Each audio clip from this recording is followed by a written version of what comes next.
चंद्र मिटे सूरज मिटे, मिटे त्रिगुण विस्तार। दृढ़ हित श्री हरिवंश को, मिटे न नित्य विहार। दृढ़ हित श्री हरिवंश को, मिटे न नित्य विहार। आप सभी भक्तों को मेरी राधे राधे। मैं प्रियाशरण पारासर एक बार पुनः स्वागत करता हूं आपके अपने चैनल ब्रज महिमा में। आज हम आपको ऐसे अनसीन प्लेस के दर्शन कराने वाले हैं जिसके विषय में आज तक आपने न सुना है और न आपने देखा है। यह स्थान श्रीधाम नंदगांव से अत्यंत निकट में ही विराजमान है, जाकू फुलवारी कुंड कहो जाए। और याकू क्यों फुलवारी कुंड कहो जाए, यहाँ की एक बहुत सुंदर सी लीला है और बड़ा ही रमणीय स्थान है। एक फुलवारी कुंड जो है कच्चा कुंड है, यहाँ अभी विकास को कोई भी कार्य नहीं हुआ है। तो आइए चलते हैं और आनंद लेते हैं आज फुलवारी कुंड के दर्शन का और यहाँ की लीला का। बड़ो ही सुंदर सो एक आश्रम बने हुए है फुलवारी कुंड के पावन तट पे, और यहीं अनेकों संत विराजते हैं और जो दिन रात प्रभु की आराधना करते हैं, किशोरी जी की आराधना करते हैं। तो आज हम आपको लेकर के आए हैं फुलवारी कुंड। आइए चलते हैं और आनंद लेते हैं आज फुलवारी कुंड के दर्शनों का। और आप भक्तों से मैं एक निवेदन करूं, अगर आप नित्य प्रति अपने व्हाट्सएप पर ब्रज के अनेकों मंदिरों के दर्शन प्राप्त करना चाहते हैं तो आप नीचे स्क्रीन पर जो नंबर देख रहे हैं ना, उन नंबरों से आप संपर्क करके ज़्यादा से ज़्यादा संख्या में ब्रज महिमा परिवार व्हाट्सएप ग्रुप को आप ज्वाइन करें और नित्य प्रति प्रातःकाल 9 बजे और संध्या काल 9 बजे दोनों समय ब्रज के अनेकों मंदिरों के दर्शन का आनंद रस घर बैठे प्राप्त करें। तो आइए चलते हैं। बोलिए लाडली लाल की जय।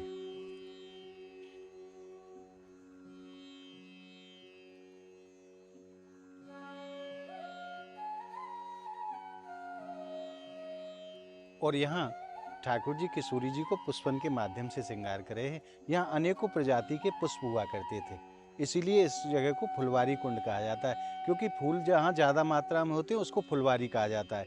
और कालांतर में यहाँ एक दो प्रजाति के ही पुष्प रह गए हैं। आप ये देख सकते हैं, हमें नहीं पता ये कौन सी प्रजाति के पुष्प हैं, परंतु बड़े सुंदर हैं। और मैं आप भक्तों से निवेदन करूं, जब भी आप श्रीधाम नंदगांव पधारें तो इस स्थान पर आप दर्शन के लिए जरूर आएँ और इन पुष्पों को आप प्रणाम जरूर करें, क्योंकि यह कोई साधारण पुष्प नहीं है महाराज।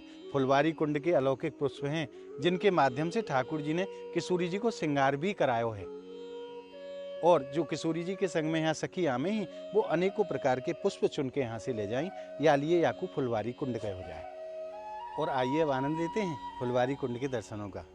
कच्चा कुंड है, छोटा सा है पर बड़ा सुंदर है। और अभी यहाँ गेट का निर्माण कार्य होना है सामने, जिस वजह से यहाँ पिलर खड़े किए जाने, उस वजह से यहाँ से पानी निकाल दिया गया है।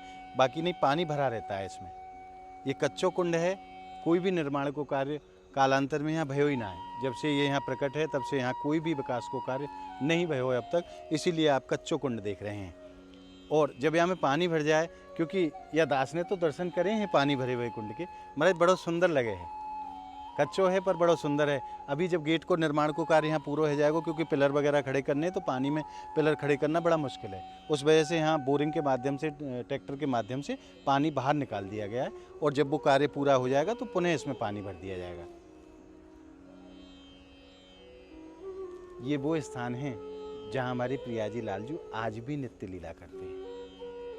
एक बार को चंदा सूरज भी निकलना बंद है सके हैं, परंतु ब्रज में हमारे प्रियाजी और लालजू की लीला बंद है जाए, ऐसा कदाचित नहीं हो सकता। ये वो स्थान है जहाँ प्रियाजी और लालजू नित्य विहार करते हैं, नित्य लीला करते हैं। और अब हमने प्रवेश कर लिया है फुलवारी कुंड पर, और ये बड़ो ही सुंदर सो स्थान है ब्रजमंडल को, और हरियाली के बीच में बसे हुए ये स्थान बड़ो ही रमणीक लगे है। और यहाँ सामने ही प्रियाजी और लालजू के मंदिर को निर्माण को कार्य चल रहा है। आप सब भक्तन के माध्यम से यहाँ मंदिर को निर्माण कराया जा रहे हो। और बाबा महाराज यहाँ जो संत यहाँ विराजते हैं वो गौ सेवा भी करते हैं। आप देख सकते हैं कई गौ माताओं की सेवा यहाँ बाबा करते हैं।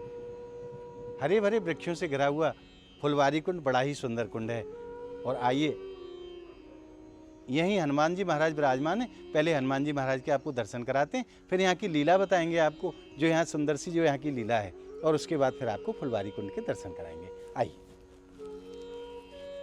जय हो हनुमान जी महाराज की, जय हो मेरे प्रभु की।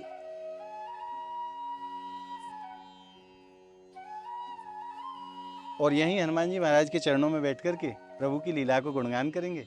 तो आइए अब आनंद लेते हैं फुलवारी कुंड की लीला को। एक दिन यशोदा मैया के मन में भाव आयो कि ब्राह्मणी को भेज के नैया बरसाने और लाला को रिश्तों मंगायो जाए।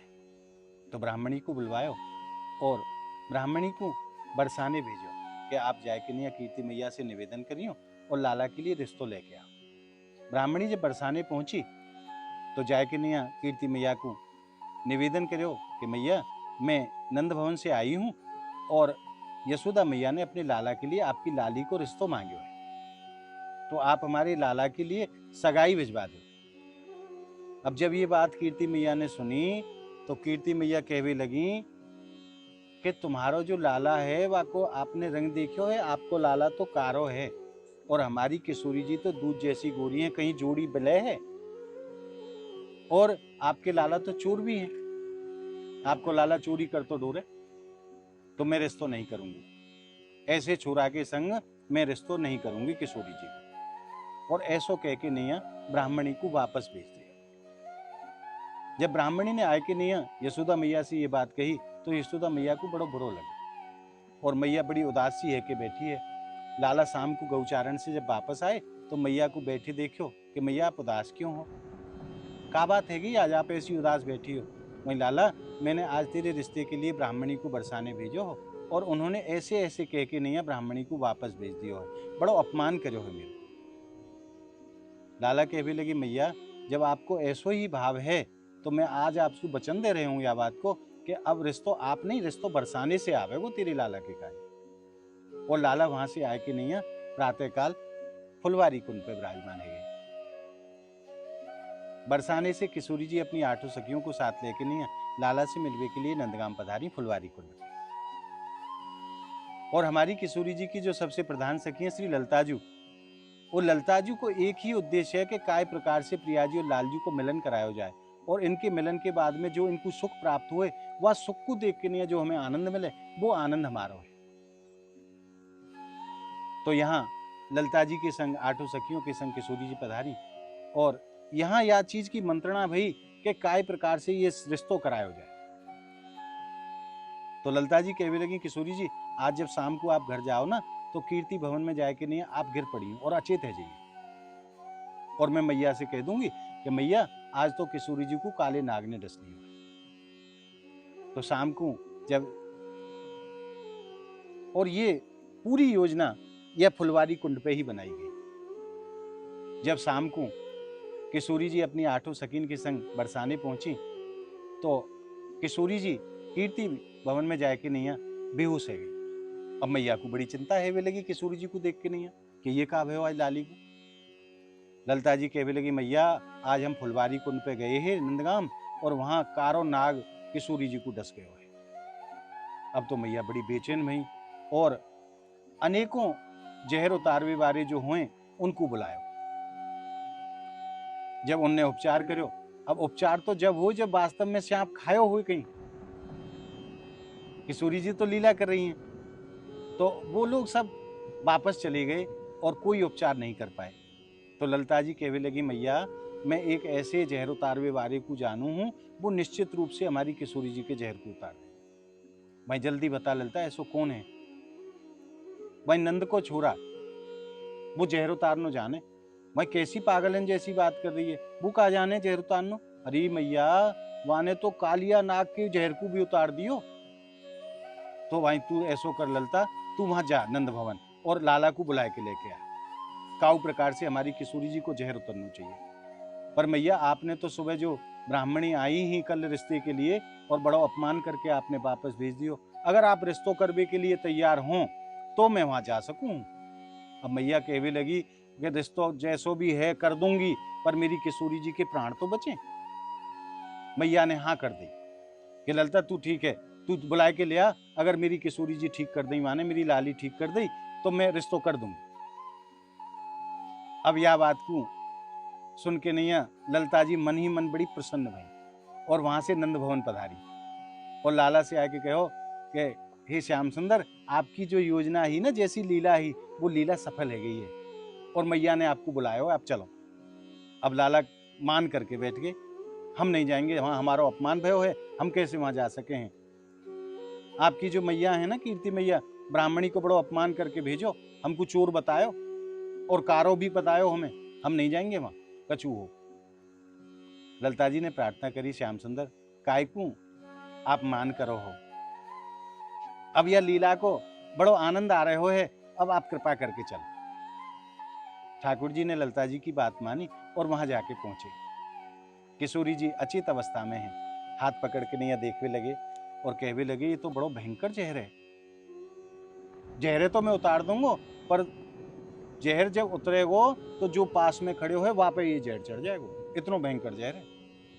तो यालिए आप यहां से सब चले जाओ। तो वहां से सब सखी और कीर्ति मैया वहां से दूर हट गई और किशोरी जी और श्याम सुंदर वहां अकेले रह गए।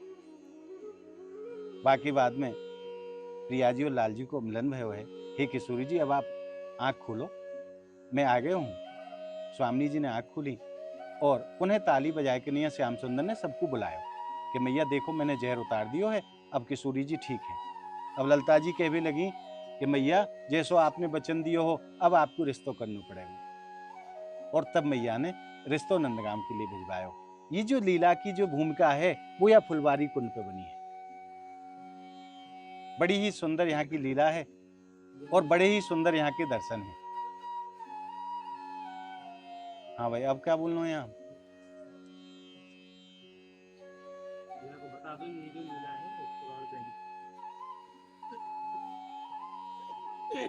और ब्रजमंडल को बड़ो ही सुंदर सो स्थान है।